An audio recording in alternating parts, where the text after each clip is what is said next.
green tea. No, it's not cider, I promise. What's up? Welcome to Hero Movement. Today we're going to go through a beginner-friendly full body mobility workout or routine. Something a few people have asked me about on the Instagram and my newsletter. So this is just a simple routine that you can work through if you're just getting started with mobility, or if you just want a little reset and just check in to see where your body is right now. So give it a go. Let me know how it goes for you, and if you get stuck or you feel like you could maybe improve with a certain aspect of it, maybe your neck feels a little bit stiff when we do the neck stuff, then I've linked down below in the box thingy to specific videos related to specific areas of the body. So if you want a neck routine or a shoulder routine, something for your hips, then down below. There's no equipment required. Don't know what to do with my hands. Just your body, some space. A cushion or some blocks might come in handy if you struggle to get into some of the hip positions that we're going to do, or a wall or a table, something to help you balance if you tend to struggle with your balance. Yeah, let's get going.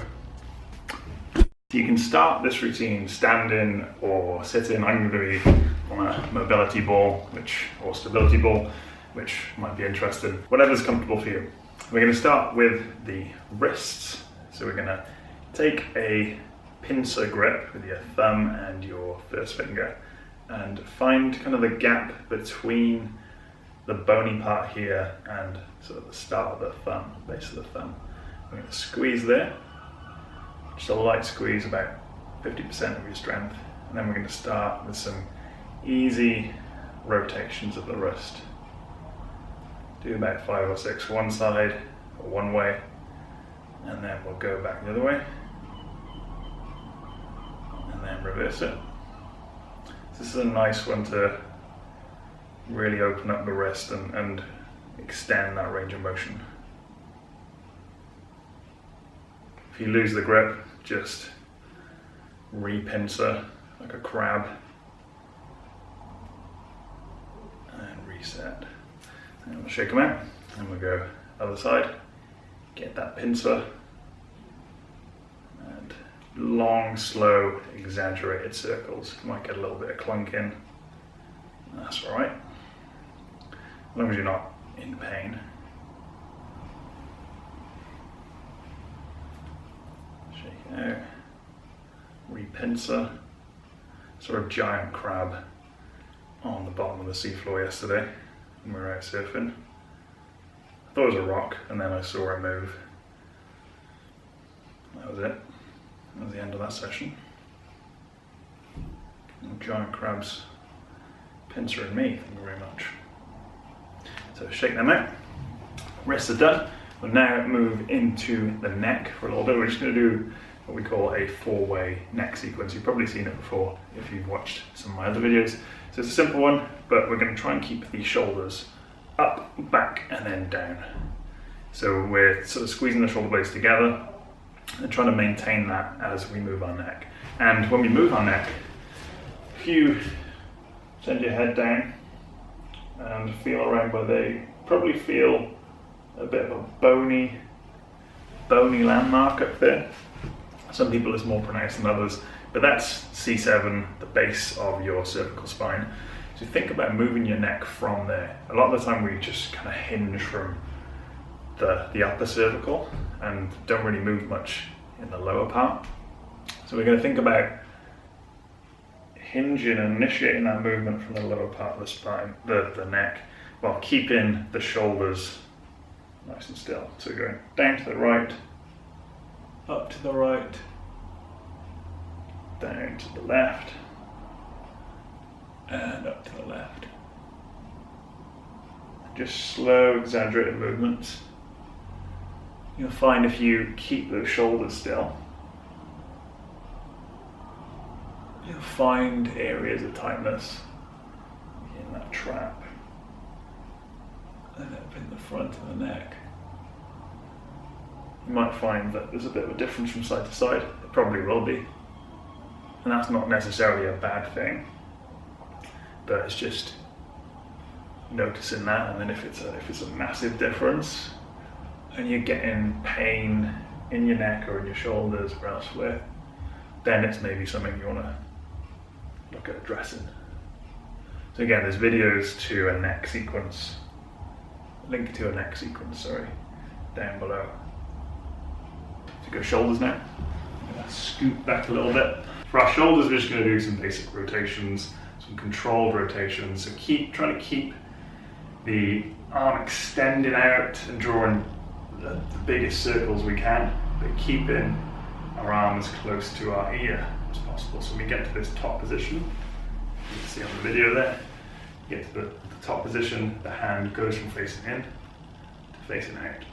And we're trying to keep our core switched on, trying to not let our ribs flare too much.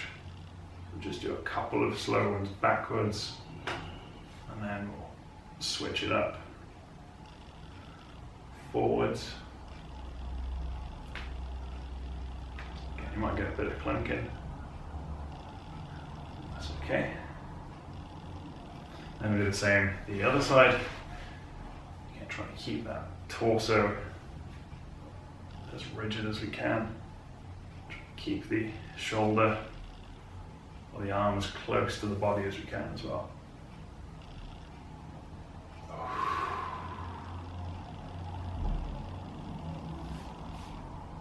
Really extending and drawing the biggest circles possible. That's a nice one. It's not the easiest of drills, but the idea isn't that we get it perfect first time.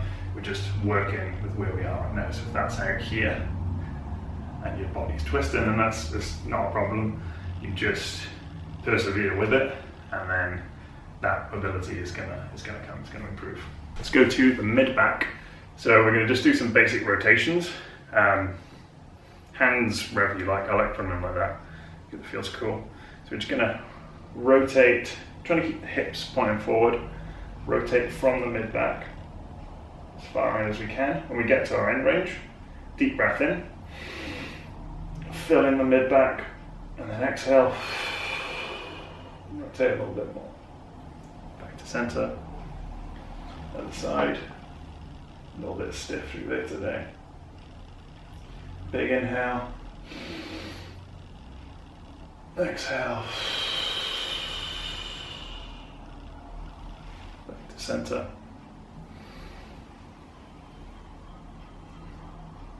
Inhale. Exhale. Left side. Big inhale. Long, slow exhale. And then shake things out. So a quick one for opening up the side body. This works if you're stood up or kneeling. If you're stood, then you're just reaching up and over. If you're kneeling or sat, then you can put your hand down on the floor to help. So reaching up, over, deep breath in. Back to the center. And the other side. Up, over. Deep breath in.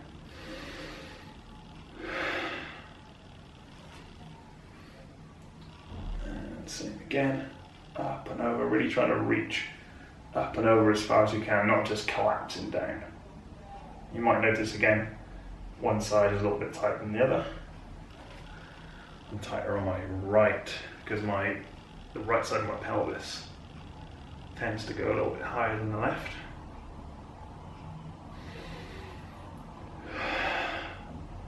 So if you do have an imbalance in your pelvis where your one side's higher than the other, or your one leg appears to be shorter than the other, and this is quite a nice one.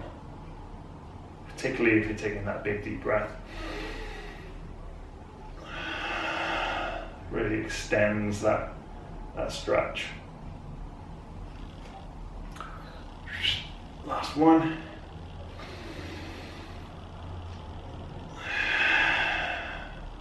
And back to the center. So we're going to move on to the lower body now. Just going to start with a little ankle and foot sequence. You can get a nice view of my skinny legs. We can go side to side first, so be careful with this one. Try and keep your arches So we're lifted and we're just transferring our weight from side to side. Just kind of go into lateral flexion, extension. Might get a little bit of clicking, and that's okay.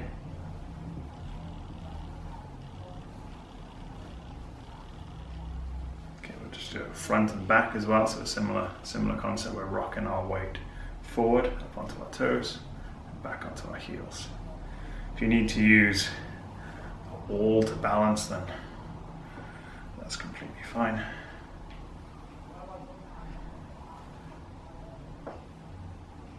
Just building a little bit of strength and increasing our range of motion at the same time, which is basically what the goal of mobility work is. We're going to go for a little hip sequence to finish off.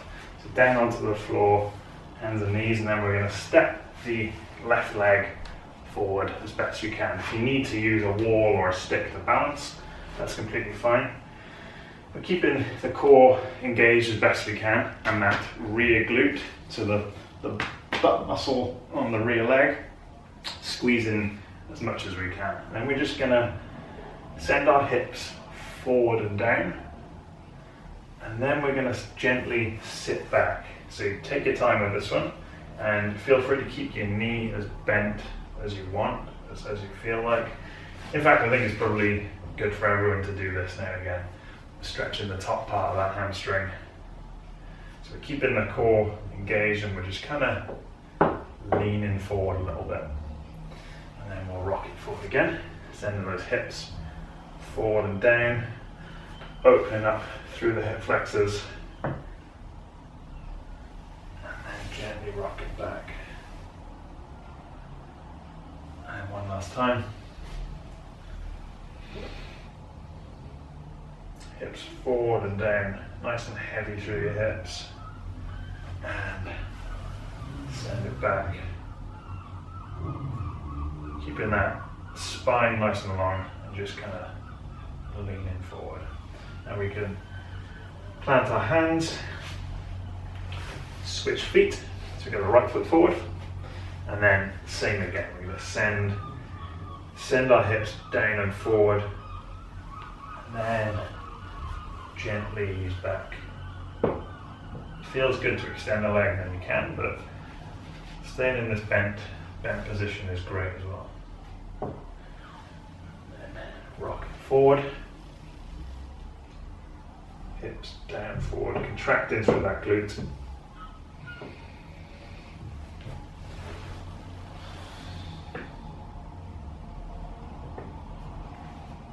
Just really sitting that hip back and down.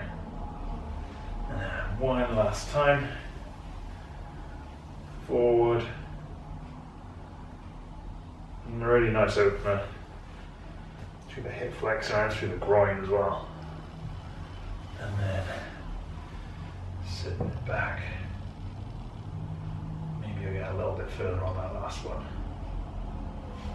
Cool. I'm going to finish off with hip flow on the floor. Need a cushion to sit on, or some blocks just to raise your bum up, then that might help. It's noisy outside. So we're going to start in this 90-90 position. So we call it 90-90 because there's ideally sort of a 90-degree bend here with the knee and a 90-degree bend here. So we're in external rotation, internal rotation. Yeah, if you need to be up higher, then that's completely fine. It's not the easiest position to be in, but it's a great one to work towards.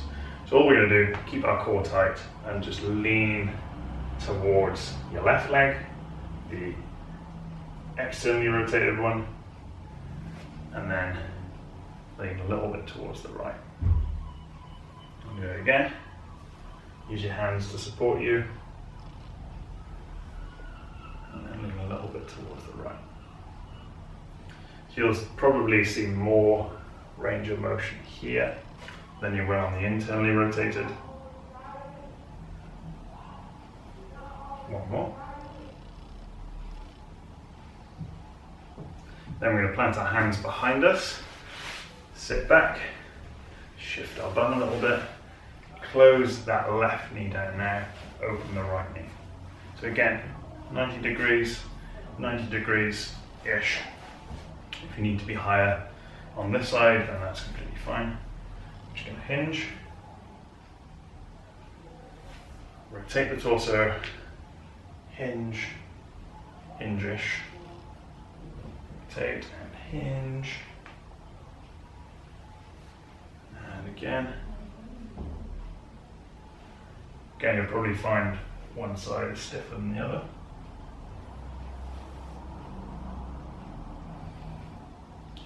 And if this is really difficult, then other than spending just more time doing it, which is really the main way of improving it, you also look at kind of myofascial release stuff and some other drills that can help improve internal and external rotation. Again, down below in the description if you want to check them out. Cool. Last one on this left side. Shake those legs out a little bit. Shake your arms. Give everything a good shake. Give yourself a big pat on the back for working through your mobility session. It's a great job working through that. Hope you enjoyed it. Hope you found it useful. I hope it serves you moving forward. If you are really new to mobility, then if you do a routine like this every morning or before bed, then it's that consistency that's going to help make the difference and help you make improvements with your joint health, with your joint function, your performance, and just everyday life. So let me know what you thought in the comment section below, or if you've got any questions, then let me know. Hit the like button, subscribe if you want more and you want to support the channel, and yeah, just have a great day and yeah, be awesome. I'll be back next week. Have a healthy, heroic one, and yeah, talk to you soon.